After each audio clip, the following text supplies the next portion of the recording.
Living fully alive in every way. You're listening to Relationship Prescriptions with Dr. Carol. What questions do you have about sex? Do you have a place where you can get solid answers? Hi there, I'm Dr. Carol, and this is Relationship Prescriptions. Yes, we're talking about sex today. And I want to address some of the really tough questions that I am hearing from people just like you. You know, this is a big deal, this area of sex and sexuality. It gets very close to the core of who we are as human beings. God created you and me as sexual people, and yet evil culture, the messages and experiences that you've heard and been through, it's all messed up. So how do you deal with all of that? Recently, we launched our Sexpectations online digital course experience, yoursexpectations.com. And oh my, the things that I have been hearing from the men and women who have been part of this Sexpectations course. I want to share 3 big ideas that I keep hearing over and over again from these people who are going through this Sexpectations journey. And I believe that as you hear some of the things that they are saying, asking about, dealing with, wrestling with, feeling, that it will be encouraging to you, and also that it will give you some hope and some encouragement to deal with your sexpectations. All of us come to the point at where we are in life through stuff that happened to you, the decisions that you made in response, some of that knowingly, some of that unknowingly. You didn't get to be where you are today in a moment. You didn't wake up, for example, today and decide to have sexual issues. There's a story behind how you came to be where you are. And dealing with that story is so challenging, important, and it can be life-changing. So 3 big things that I keep hearing over and over again from those in our Sexpectations course. And I'll share with you some of the responses from the men and women who are in this process right now. Number 1, dealing with sexual stuff is hard. It's tough. It's a big deal. I asked some of our enrollees about the feelings that come up around sex. When you think or hear or talk about sex, what's the internal feelings that you have around this topic? And some of the responses just are so tough. Confusion, conflicted, good, bad, and just very ambivalent. Shame, a lot of shame. Guilt for where I've been sexually. Perplexing, fear, anxiety, a lot of anxiety, both about the topic itself and about dealing with it. Being afraid of looking at the whole issue, being afraid of dealing with your own story because of how it's going to feel. It's going to make you feel worse. Feeling afraid of what others might say if you try and deal with it and bring it out into the light. Fear about what God might say. And if I could phrase some of the feelings, it's like you imagine God saying, well, what a pitiful state you're in. Get your act together, and then maybe we'll talk. Now, I don't believe that is how God deals with human beings at all. But that feeling is there around sex and sexuality. This is tough. We've talked about the messages that you've heard or learned, either explicitly or unstated in church, around the whole topic of sex and sexuality. A big one that over and over people are wrestling with is this is something you don't talk about. Don't do it and don't talk about it. It's just, it's something that you just don't deal with. Another message, women who were sexually harmed asked for it in some way. How painful. Sex is dirty. That's a big one, that just anything sexual is dirty. A specific message, premarital sex is a sin against your future marriage partner. Can you hear the messages that you've heard in church around sex being so negative, so full of shame? No wonder fear and anxiety and confusion are a big part of this. When you first learned about sex, what were the things that you learned? That's part of the beginning of your sexual story, is to ask that question. And some of those in our Sexpectations course, they learned, this is our secret, don't tell. They learned anything sexual, it's dirty, it's painful, and it's full of shame. Or how about this one? Sex gave me power because it's what the guys wanted. As I've shared those feelings, things people have said around this topic of sex and sexuality, this is heavy. It's hard. It gets to stuff that is very uncomfortable, that you would much rather just ignore, and yet you can't, because it impacts so much of your life. It impacts your feelings about yourself, the way you bring yourself to the world, your relationships with others, your relationship with God. Here's a second thing that I hear over and over again from those in our Sexpectations course, and that is that sexual harm goes deep. I think I knew this, but even I am a bit surprised at how often, basically without exception, those who are struggling with sexual stuff have been harmed sexually. I do believe, like Dr. Dan Allender and others, that we have all been harmed in some way sexually. But to hear bits of these stories from men and women and how their sexual formation included so much sexual harm, wow. It's awful. Just a few snippets. One person said, I grew up in the church, but was sexually abused, and I found comfort in porn. This was a huge secret and totally hidden from others. I lived a double life. Another one said, I'm a Christian, but I often feel hypocritical. I struggle with lust. I'll sometimes sext a woman. I think when I feel rejected in life, I turn to sexting. It's a form of approval and acceptance. It sounds silly, but after a lot of thought, I think this was true. I hunger for the acceptance I never got from my father. In Sexpectations, we talk about the underlying issues underneath your sexual behavior, the matters of the heart that have led to the issues that you're struggling with now. And this man has made the connection between the relationship with his father, which was not overtly sexual, but it was unhealthy. It was hurtful. And he has responded to that harm by acting out sexually. Another person wrote, my first encounter with sex was when my cousin began to show me what sex looked like by having me do things to her. I had no clue what we were doing. Now that I'm married, I have wanted sex more than my husband, and I found myself wanting my husband to act out things he views while watching porn.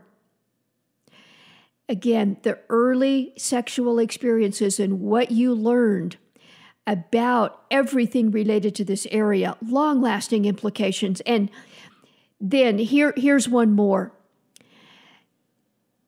This person said, I was sexually molested by a traveling evangelist who spent a weekend in our home. He was highly esteemed. This messed with my head and with my concept of God. Oh, how true. The harm that goes so deep when God talk or spiritual authority is in some way connected with sexual harm. I'm not sure there's anything God hates more than when his name is used to oppress and exploit and harm. And I am hearing that sadly often from those who are in our Sexpectations course. One of the things that I believe with my whole heart is that unpacking your story has very powerful ability to bring freedom and disinfect the shame. I see this in Scripture. I see this with how Jesus dealt with the issues around sex and sexuality and that whole area of life when he was here on earth. And that brings me to the third thing that I keep hearing, that I keep seeing from those who are in our Sexpectations course. And that is that there is a disconnect between what many Christians know, at least intellectually, about sex and how they feel about sex. When Jesus was here on earth, he did not come at sexual problems, at people who had sexual issues, with any less grace and truth than he addressed those who had other kinds of issues. You know, I think most Christians, in fact, that the people in our Sexpectations course, you believe intellectually that God created sex as a good gift, that in its place in marriage, it can be a wonderful blessing, but then the experience of harm or the shame around addiction and bondage and all the junk that evil has done to sex, the feelings and the impact in your soul is completely disconnected from your intellectual belief that God created sex as a good thing. There has been a certain amount of debate in the Christian church about what behaviors are acceptable, what's sin and what's not sin.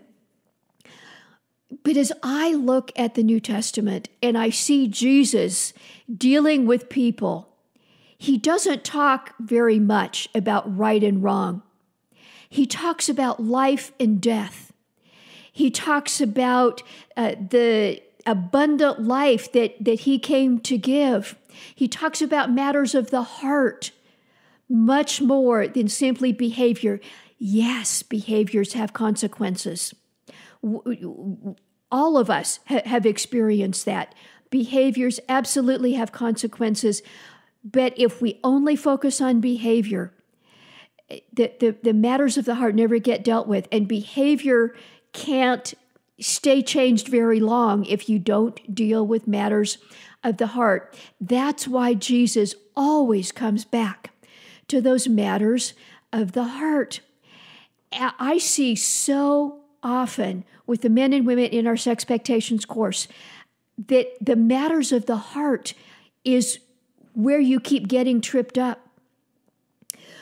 One person said, I daily beat myself up for my past sexual sin. It's like I'm not trusting what Jesus did on the cross. How do I address this? Thinking again about Jesus when he was here, I think in particular of the woman at the well. We read about her in John 4. Jesus is offering her living water, and she says, give me this water. Jesus says, go call your husband. The woman says, I don't have a husband. And Jesus says, you're right. You've had 5 husbands, and the person you're with now is not your husband. You said the right thing. Just minutes later, the woman goes running back into the town, telling everybody she meets, come, meet the man who told me everything I ever did. Now, it wasn't like Jesus gave her a life flash before my eyes kind of moment. He put his finger on the core of her issues, and it was a sexual issue. And it was not in a matter of condemnation.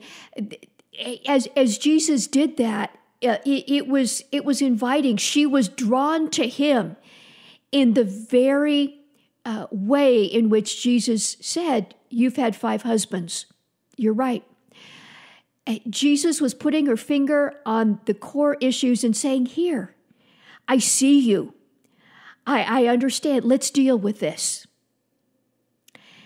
Now, as we've been working through the material in Sexpectations in this course, the very person who said, I'm not trusting what Jesus did on the cross and I keep beating myself up, a little bit later, that very same person said, I just realized instead of running to the cross with my sexual sin, I have been running from the cross. I need to turn this around. He knows everything. There's no need to hide anymore. When you truly understand Jesus' position of invitation to come, let's deal with this, you don't have to run and hide anymore. Now, because so many have experienced God talk as part of the messed up messages in your head and the messed up picture with God that happens around sexual harm and all that goes on with that, inviting Jesus into your story can seem very difficult, and it can be. Jesus is very patient. You get no medals for speed. But as we have addressed in Sexpectations course, inviting Jesus into your story, here's what one lady said. At first, I was very uncomfortable inviting Jesus into my story. But now, that's my favorite part. With my husband, and because of my infidelity, I thought our love story was over. But now I realize it was interrupted by sin, but it is not over. Together with God, we get to write our ending and share together in our healing. What a beautiful moment of hope.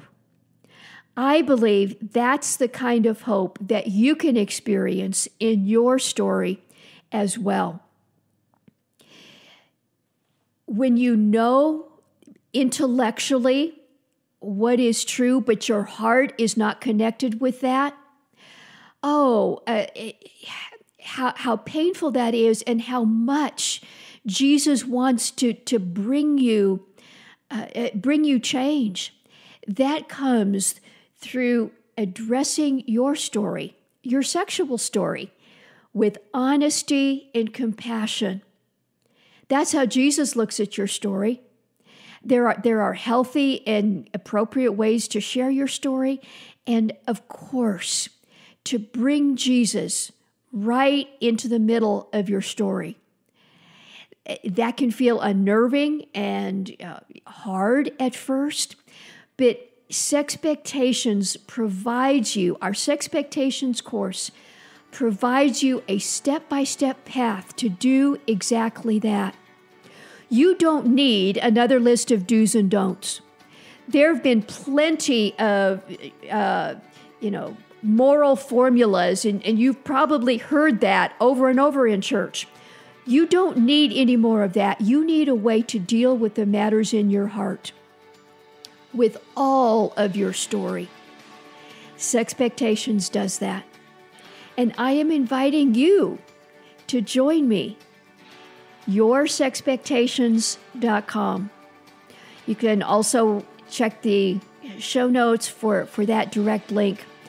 I know without a doubt that if you deal with your sexpectations, you can experience so much more wholeness and hope and joy than you have ever imagined. That's what God wants for you. It's what I want for you. Come and join me, yoursexpectations.com. I would love to see you there. And I want to thank you for being part of our podcast family.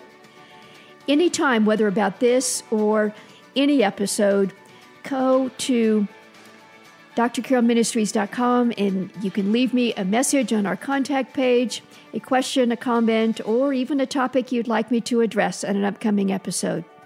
I pray God bless you, and I'll see you next time. Thank you for listening to Relationship Prescriptions with Dr. Carol. Our purpose is to provide trustworthy resources that help you and others live fully alive in every way as God intended. If you would like to help others experience transformation in their lives and relationships, we invite you to partner with us. Text the word GIVE, that's GIVE, to the number 512-980-1620. Or visit our website at drcarolministries.com/donate to make a one-time contribution or monthly gift. Your financial support allows us to expand our message and to help others. Thank you so much, and may God bless you.